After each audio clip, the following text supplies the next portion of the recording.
অধীনে ছাড়া দেশে কোনো নির্বাচন হতে দেয়া হবে না। পল্টনে 18 দলীয় জোটের সমাবেশে খালেদা জিয়া। আগামী নির্বাচনে দলের আসন ধরে রাখার আশা, নির্বাচনের প্রস্তুতি নিতে দলের সংসদ সদস্যদের নির্দেশ দিলেন প্রধানমন্ত্রী। নরসিংদী জজ কোর্টে বিচারক লাঞ্ছিতের ঘটনায় 3 পুলিশ বরখাস্ত, 12 জনের বিরুদ্ধে মামলা, পুলিশ সুপার এবং ওসিকে হাইকোর্টে তলব।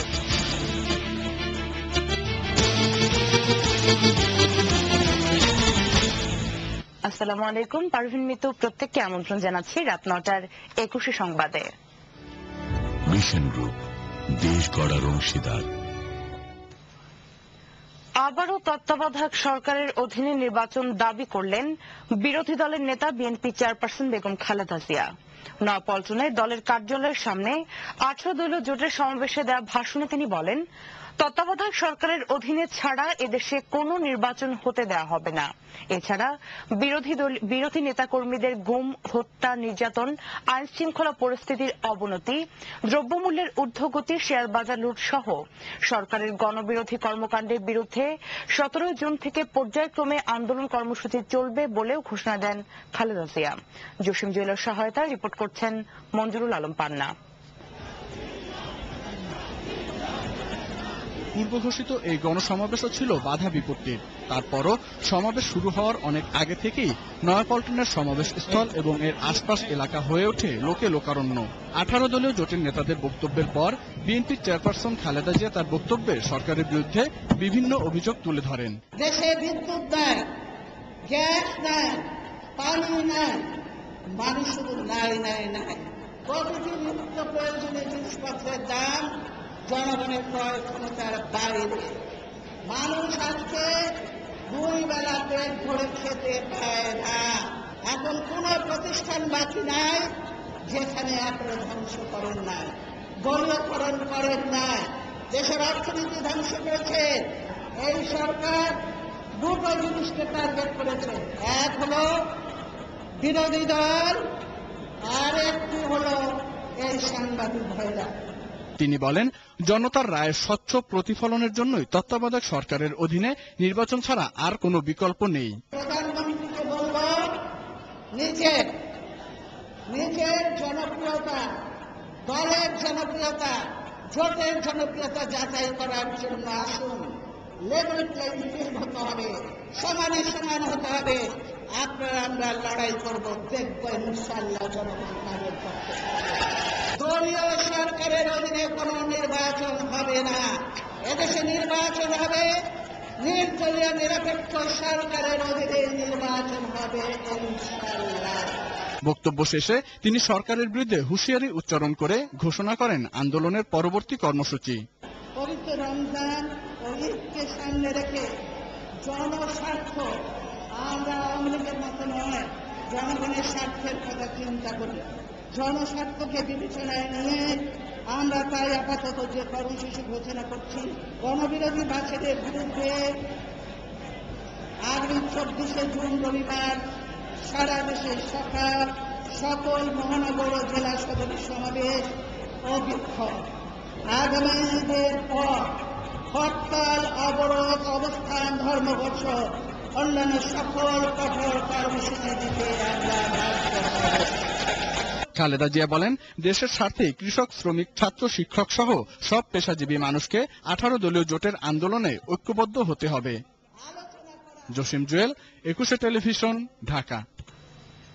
বিরোধী জোটের সমাবেশকে কেন্দ্র করে চরম পরিবহন সংকটে পড়তে হয়েছে রাজধানীবাসীকে। দেশের বিভিন্ন প্রান্ত থেকে রাজধানীতে প্রবেশের সময় যেমন বাধার মুখে পড়তে হয়েছে, তেমনি রাস্তায় বাস কম থাকায় বিড়ম্বনায় পড়ে সাধারণ মানুষ। এদিকে পুলিশ জানিয়েছে, নাগরিকের জানমাল এবং সমাবেশে যোগ দেওয়া মানুষের কথা মাথায় রেখেই নিরাপত্তা পরিকল্পনা নেওয়া হয়েছে। জিয়া খান ও কুতুবুদ্দিনের সহায়তায় রিপোর্ট করছেন সারোয়ার সুমন। প্রতিদিনের মতোই সোমবারও অফিস, আদালত সহ নিজ নিজ গন্তব্যে পৌঁছানোর জন্য বের হয় সাধারণ মানুষ। কিন্তু রাস্তায় নেমেই বাস না থাকায় পড়তে হয় বিপাকে। নাশকতার আশঙ্কা আর পুলিশের অঘোষিত নিষেধাজ্ঞায় বাস ছাড়েননি মালিকরা। আমরা সৈয়দপুর থেকে আসতেছি, আমাদের ব্রিজের ওখানে নামে গেছি, আমরা হাঁটতে আসতেছি। এটা একটা সরকার দলীয় একটা হরতাল হচ্ছে, যাতে আমাদের মতো নিরীহ গরিব মানুষেরা যারা এটা কষ্ট ভোগ করতেছে। রাজধানীর বাইরে থেকে আসা বাসগুলোতেও পুলিশ তল্লাশি যেমন করেছে, তেমনি বাস ড্রাইভার ও যাত্রীরা অভিযোগ করলেন অভ্যন্তরীণ রুটের বাসগুলোকেও পুলিশ রাস্তায় আটকে দিয়েছে। আবার রিকুইজিশন দিয়েও অনেক বাস নেওয়া হয়েছে বলে জানিয়েছেন পরিবহন মালিকরা। 5 জায়গায় নামাই দিচ্ছে, জায়গার থেকে গাড়িতে উঠছি, কটুক আইলে নামাই দেয়, যেতে পারবেন না। কেমনে যাবো, আমার ডিউটি আছে। আমাদের রাত্রে গাড়ি আসার কথা মিনিমাম 50টা, সেখানে গাড়ি আসছে মাত্র 2টা। না, সার্জেন্ট বলতে, ট্রাফিক বলতেছে কোনো যাত্রীবাহী গাড়ি যাইতে দিবে না। কি কারণে বাসগুলোকে রাজধানীর ভেতরে ঢুকতে দেওয়া হচ্ছে না, এ ব্যাপারে কথা বলতে রাজি হননি কর্তব্যরত পুলিশ কর্মকর্তারা।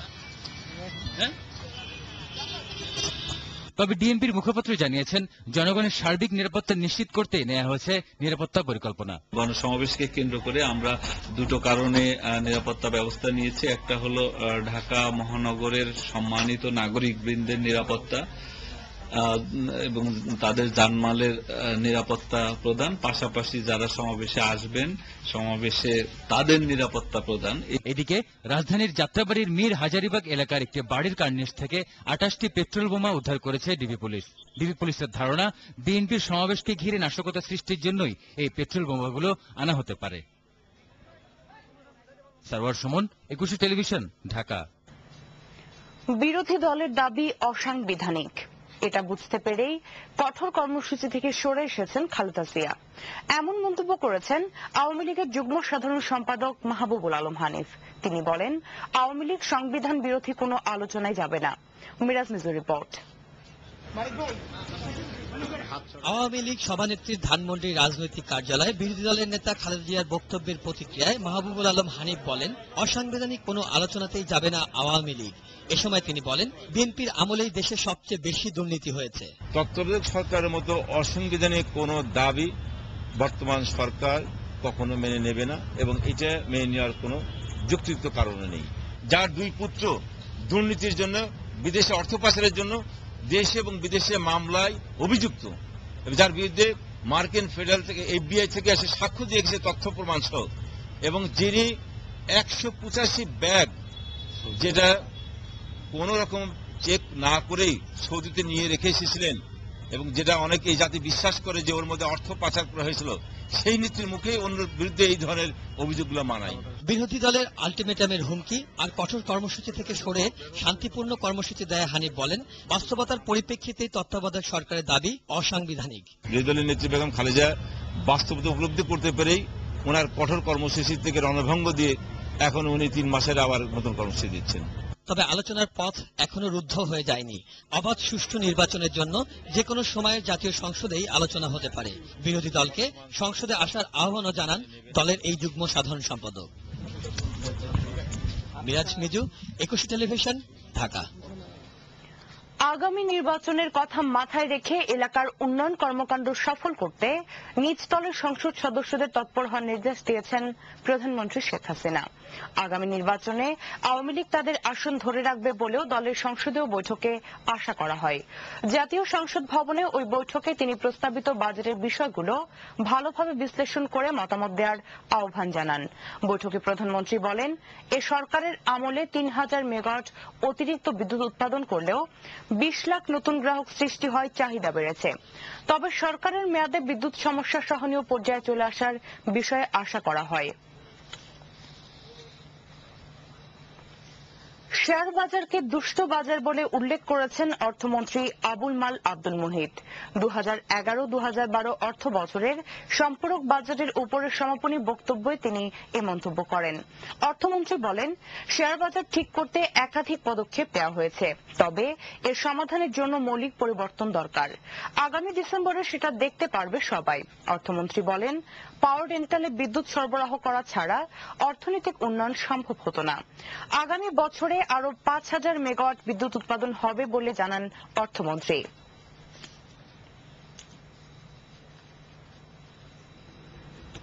এবং বক্তব্য রাখতে চাই না, আমি রাখবো ডিমিউচুয়ালাইজেশন যখন হবে তখন। কেন এই শেয়ার বাজার দুষ্ট শেয়ার বাজার, আর এটার সংস্কার যত নিয়ম করার আমি করেছি সংস্কারের, কিন্তু এই দুষ্ট শেয়ার বাজারের যে পরিবর্তন, তার জন্য একটা মৌলিক পরিবর্তনের প্রয়োজন, সেটা আপনারা ডিসেম্বর মাসে দেখতে পাবেন। নরসিংদী জজ কোর্টে বিচারক লাঞ্ছিতের ঘটনায় জড়িত থাকার অভিযোগে 3 পুলিশকে সাময়িক বরখাস্ত করা হয়েছে। একই ঘটনায় ডিবি পুলিশের ইন্সপেক্টর মামুনুর রশিদ মণ্ডল সহ 12 পুলিশের বিরুদ্ধে মামলা হয়েছে। এদিকে বিচারককে পেটানোর ঘটনায় নরসিংদী পুলিশ সুপার, সদর থানার ওসি এবং ডিবির ওসিকে তলব করেছে হাইকোর্ট। আগামী 20 জুন আদালতে হাজির হয়ে তাদের এ বিষয়ে ব্যাখ্যা দিতে বলা হয়েছে। শাকের আরজুর রিপোর্ট। 10 জুন আদালতে প্রবেশের সময় পুলিশের নির্যাতনের শিকার হন নরসিংদী জেলা যুগ্ম দায়রা জজ ইমান আলী শেখ। এই ঘটনায় জড়িত থাকার অভিযোগে পুলিশের বিরুদ্ধে ব্যবস্থা নেওয়া সহ মামলা হয়েছে। এই ঘটনায় সোমবার এক রিট আবেদনের পরিপ্রেক্ষিতে দোষীদের বিরুদ্ধে কেন আইনগত ব্যবস্থা নেওয়া হবে না জানতে চেয়ে সরকারের প্রতি 2 সপ্তাহের রুল দিয়েছে হাইকোর্টের একটি বেঞ্চ। নরসিংদী এসপি 4 নম্বর বিবাদী, ওসি নরসিংদী সদর এবং ডিবির ওসি মামুনুর রশিদ, এদেরকে 20 তারিখে সকাল 11টার মধ্যে সরাসরি হাজির হয়ে এই ব্যাপারে তাদের ব্যাখ্যা দিতে বলা হয়েছে। আদালতে শুনানির সময় তিনি পুলিশের সাম্প্রতিক ঘটনাগুলো উপস্থাপন করে সমালোচনা করেন। সাংবাদিক মারল, আইনজীবী মারল, ওই লোয়ার কোর্টে এরকম হলো, মেয়েরে বেজ্জতি করলো, অথচ যারা এদের চালক তারা বলে যে পুলিশ অনেক ভালো হয়ে গেছে। এদিকে হাইকোর্টের অপর একটি বেঞ্চ রাজধানীর ধানমন্ডির আবাসিক এলাকা থেকে সব বাণিজ্যিক স্থাপনা সরাতে রাজককে নির্দেশ দিয়েছে। একই সঙ্গে ধানমন্ডিতে 11 নম্বর রোডে ম্যাপল লিফ ইন্টারন্যাশনাল স্কুলের শাখা 3 বছরের মধ্যে সরাতেও নির্দেশ দিয়েছে আদালত। শাকের আরজু, 21 টেলিভিশন, ঢাকা। মানবতা বিরোধী অপরাধের মামলায় বিএনপি নেতা ও সাবেক মন্ত্রী আব্দুল আলীমের বিরুদ্ধে অভিযোগ গঠন করেছে আন্তর্জাতিক অপরাধ ট্রাইব্যুনাল 2। 7 ধরনের অপরাধের মোট 17টি ঘটনায় তার বিরুদ্ধে অভিযোগ গঠন করা হয়। 9 জুলাই সূচনা বক্তব্য দেওয়ার মাধ্যমে সাক্ষ্য উপস্থাপন করবে প্রসিকিউশন। তবে এসব ঘটনাকে উদ্দেশ্য প্রণোদিত বলেছে তার আইনজীবীরা। বিস্তারিত জানাচ্ছেন প্রণব চক্রবর্তী। 15 মার্চ আব্দুল আলীমের বিরুদ্ধে হত্যা, লুট ও জ্বালাও পোড়াও সহ মোট 3909 পৃষ্ঠার তদন্ত প্রতিবেদনে 28টি অভিযোগ আনে প্রসিকিউশন। এর মধ্যে 17টি আমলে নিয়ে সোমবার অভিযোগ গঠিত হল। মাননীয় ট্রাইব্যুনাল আজকে আসামি আব্দুল আলীমের বিরুদ্ধে 17টি ঘটনার অভিযোগ তারা গঠন করেছেন। ডাক্তার আবুল কাশেম তার হত্যার সাথে যুক্ত করা হয়েছে। 26 জনকে যখন বেঁধে সেখানে রাখা হলো, ছবি তোলা হলো, এরপরে কিন্তু এই 26 জনের কোনো ট্রেস আমরা কিন্তু পাইনি। সেই যে গণহত্যার যে বিষয়গুলো, এগুলোকে নিয়েই মূলত এই অভিযোগটি গঠন করা হয়েছে। অভিযোগ গঠন শেষে ট্রাইব্যুনালে 5 মিনিটের বক্তব্যে আব্দুল আলীম বলেন, জয়পুরহাটকে গড়ে তোলায় তার অবদান রয়েছে, ফলে প্রতিটি অভিযোগ খণ্ডন করার যোগ্যতা তার রয়েছে। এত বড় একটা ভিত্তিহীন অভিযোগ প্রসিকিউশন নিয়ে আসলেন যে 26 জনকে গণহত্যা করা হলো, অথচ তারা সবাই জীবিত আছেন। শুধু এটাই না, এবং অন্যান্য যে সমস্ত অভিযোগের কথা, সময়ের কথা যেগুলো বলা হচ্ছে, সবগুলোই ভিত্তিহীন অবস্থান।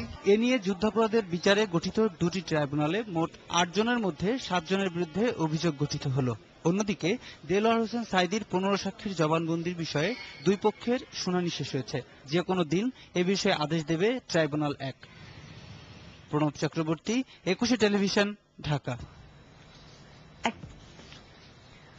রাজধানীর শ্যামলীতে 3টি বাঘ শাবক সহ পাচারকারী চক্রের 2 সদস্যকে আটক করেছে র্যাব। বাঘের বাচ্চাগুলো সাতক্ষীরা থেকে এনে বিদেশে পাচারের জন্য ওই বাসায় রাখা হয়েছিল। আটক 2 জনকে তাৎক্ষণিক 2 বছর করে জেল দিয়েছে র্যাবের ভ্রাম্যমাণ আদালত।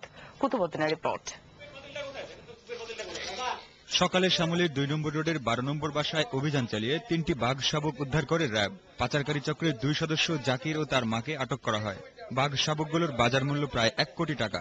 দীর্ঘদিন ধরে তাদের পরিবার বাঘ, সাপ, হরিণ ও পাখি পাচারের সাথে জড়িত বলে জানিয়েছে জাকির। এগুলা মূলত বনাঞ্চল সুন্দরবনের আশপাশে যারা এগুলা মূলত আপনার মাছ ধরে আর গাছ কাটে, ওরাই মূলত এগুলা পায়। তো যখন আপনার বাঘিনী দূরে সরে যায় তখন এগুলা নিয়ে আসা হয়, তো ওদের মাধ্যমে আমাদের কাছে আসে।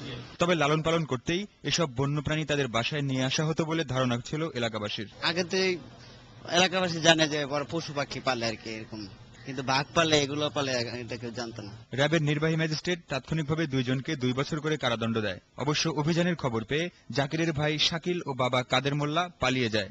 কাদের মোল্লা ও তার ছেলে দীর্ঘদিন ধরে বন্যপ্রাণী পাচারকারী চক্রের সাথে জড়িত বলে জানিয়েছে র্যাব।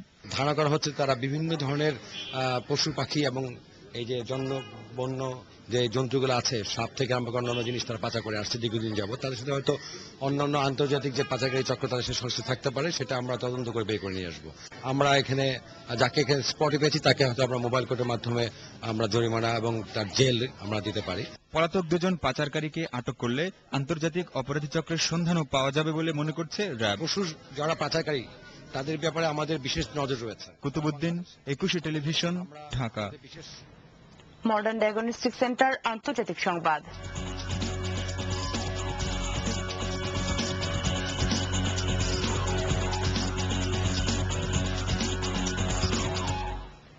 মিয়ানমারে বাংলাদেশ সীমান্ত সংলগ্ন রাখাইন রাজ্যে জরুরি অবস্থা জারির পর কর্মীদের নিরাপদ জায়গায় সরে যাবার নির্দেশ দিয়েছে জাতিসংঘ। তবে রাখাইন রাজ্যে বিশেষ দায়িত্বে নিয়োজিত কর্মী ছাড়া অন্যদের দ্রুত সরে যাওয়ার নির্দেশ দেওয়া হয়েছে। এদিকে চরম উত্তেজনা মোকাবেলায় মোতায়েন করা হয়েছে সেনা। প্রাণভয়ে ঘরবাড়ি ছাড়ছে সাধারণ মানুষ। শনিবার রাতে গোলযোগপূর্ণ রাজনীতিতে জরুরি অবস্থা জারির পর পরিস্থিতি আরও অবনতি হয়েছে বলে দাবি করেছে দেশটির সংবাদ মাধ্যমগুলো। জাতিগত এই দাঙ্গা মিয়ানমারে গণতান্ত্রিক সংস্কারের পথে হুমকি বলে মন্তব্য করেছেন প্রেসিডেন্ট থিয়েন সিয়েন। রোহিঙ্গা মুসলমান ও রাখাইন বৌদ্ধদের মধ্যে জাতিগত সহিংসতায় ওই রাজ্যে সম্প্রতি নিহত হয়েছে কমপক্ষে 7 জন। ডি গ্রুপের গুরুত্বপূর্ণ ম্যাচে রাতে ফ্রান্সের মুখোমুখি হবে ইংল্যান্ড। খেলা শুরু বাংলাদেশ সময় রাত 10টায়। এদিকে দিনের দ্বিতীয় ম্যাচে ইব্রাহিমোভিচের সুইডেনের মুখোমুখি হবে ইউরো চ্যাম্পিয়নশিপের সহ আয়োজক ইউক্রেন। বাংলাদেশ সময় রাত 1:45টায় শুরু হবে খেলা। চোট পেয়ে ইউরো চ্যাম্পিয়নশিপ শুরুর আগে জাতীয় দল থেকে বিদায় নিয়েছেন ইংল্যান্ডের অভিজ্ঞ খেলোয়াড়রা। ইংল্যান্ডের জন্য দুঃসংবাদ, 2 ম্যাচে নিষেধাজ্ঞা থাকায় খেলতে পারবেন না ওয়েন রুনি। এদিকে চিরপ্রতিদ্বন্দ্বীদের বিপক্ষে মাঠ নামার আগে অনেকটাই আত্মবিশ্বাসী ফ্রান্স। আক্রমণ ভাগে ত্রয়ী ফ্র্যাঙ্ক রিবেরি, সামির নাসরি ও করিম বেঞ্জামা ফর্মে থাকার ইঙ্গিত দিয়েছেন প্রস্তুতি ম্যাচে। বর্তমান কোচ লবা ব্র্যাঙ্কের অধীনে দারুণ ছন্দে আছে দলটি। তবে 1992 সালের ইউরো সেমিফাইনালিস্ট সুইডেন নির্ভর করবে দলের তারকা ফরওয়ার্ড ইব্রাহিমোভিচের উপর। আক্রমণে এই ফরওয়ার্ডের সঙ্গী হতে পারেন এরিক হার্মনার। শেষ করছি রাত 9টার 21 সংবাদ। তবে যাবার আগে শিরোনামগুলো আরো একবার। তত্ত্বাবধায়ক সরকারের অধীনে ছাড়া এদেশে কোনো নির্বাচন হতে দেওয়া হবে না, পল্টনে 18 দলীয় জোটের সমাবেশে খালেদা জিয়া। আগামী নির্বাচনের প্রস্তুতি নিতে দলের সংসদ সদস্যদের নির্দেশ দিলেন প্রধানমন্ত্রী শেখ হাসিনা। 170 আসনে জয়ের আশা। নরসিংদী জজ কোর্টে বিচারক লাঞ্ছিতের ঘটনায় 3 পুলিশ বরখাস্ত, 12 জনের বিরুদ্ধে মামলা। পুলিশ সুপার এবং ওসিকে হাইকোর্টে তলব। দর্শক, 21 টেলিভিশনের সর্বশেষ খবর জানতে যে কোনো মোবাইল থেকে ডায়াল করুন 20 নম্বরে আর লগ ইন করুন 21tv.com এই ওয়েবসাইটে। এছাড়া 21 যে কোনো অনুষ্ঠান সরাসরি দেখা যাচ্ছে Facebook/21tv লাইভ এবং Twitter/21tvbd এই ওয়েবসাইটে। পরের সংবাদ রাত 11টায় দেখার আমন্ত্রণ রইল। 21-এর সাথে থাকুন।